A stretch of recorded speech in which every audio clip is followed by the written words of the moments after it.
selamat datang di podcast inspiratif kita, tempat kita ngobrol santai tapi tetap berbobot, bahas nilai-nilai kebangsaan yang relevan untuk kehidupan kita hari ini. Di episode kali ini, kita akan membahas tema yang mungkin sering kita dengar nih, tapi mungkin jarang kita renungin secara mendalam ya, yaitu rela berkorban untuk bangsa dan negara. Di era sekarang, rela berkorban sering dianggap hal besar, bahkan berat. Padahal bisa jadi kita sudah melakukannya di setiap hari, tapi kita sendiri belum sadar. Nah, maka dari itu kita akan bahas di podcast kali ini. Oke, sebelumnya aku kenalan dulu, nama aku Syawati Farista Firmansyah, dan di episode kali ini aku akan membahas bersama narasumber dengan tema rela berkorban untuk bangsa dan negara. Masih relevan atau sekedar wacana aja? Nah, tentunya aku nggak sendiri kita yang akan membantu mengupas topik ini dengan sudut pandang yang lebih luas. Halo, selamat datang Kak. Halo, terima kasih sudah mengundang saya bisa berbagi di sini. Perkenalkan, saya sebagai narasumber, nama saya Nurvita Sari. Kali ini kita akan membahas tentang rela berkorban, masih relevankah di masa sekarang?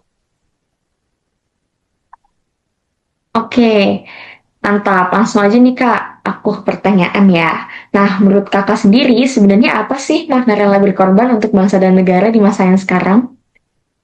Kalau dulu rela berkorban identik dengan perjuangan fisik, seperti perang, tapi sekarang maknanya lebih luas. Rela berkorban berarti kita bersedia menempatkan kepentingan bangsa di atas kepentingan pribadi. Misalnya, bekerja dengan jujur, tidak korupsi, menjaga persatuan, dan berkontribusi sesuai dengan kemampuan masing-masing. Oke, berarti rela berkorban tuh nggak harus sesuatu yang besar ya Kak? Iya,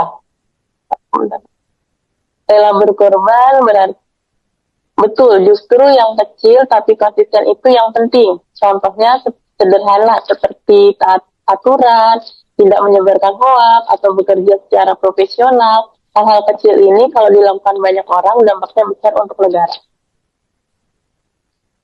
Menarik banget sih ini topiknya. Tapi banyak banget orang yang berpikir, mungkin termasuk aku ya, apa sih dampak dari pengorbanan kecil saya gitu.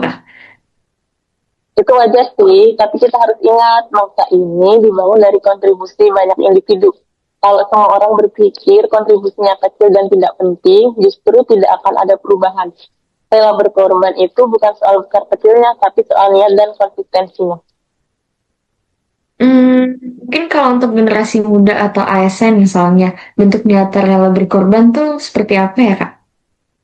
Banyak sekali untuk ASN, misalnya bekerja dengan integritas, melayani masyarakat dengan penuh hati, dan tidak menyalahgunakan jabatan. Untuk generasi muda sendiri, bisa belajar dengan sungguh-sungguh, berkarya, menjaga persatuan, dan menggunakan media sosial dengan cara yang bijak. Berarti bisa dibilang rela berkorban tuh bukan kehilangan ya Kak, tapi justru berkontribusi.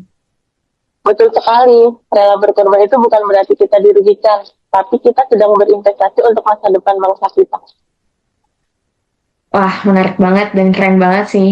Cuman sebelum itu, eh, kita tutup dulu aja kali ya Kak. Mungkin dari kakaknya ada pesan singkat dari eh, kita untuk penonton nggak ya? Boleh, pesan singkat dan sederhana dari aku, jangan menunggu jadi hebat untuk berkontribusi. Jangan mulailah dari hal kecil, dari diri sendiri, dan dari sekarang. Karena bangsa ini maju bukan hanya karena satu orang besar, tapi karena banyak orang yang peduli. Oke, luar biasa banget Kak. Terima kasih banyak atas insight-nya hari ini. Dan untuk teman-teman semua yang nonton, semoga kita bisa mulai menerapkan sikap rela berkorban dalam kehidupan sehari-hari sekecil apapun itu. Oke, dari aku pamit undur diri. Sampai jumpa di episode berikutnya. Bye-bye.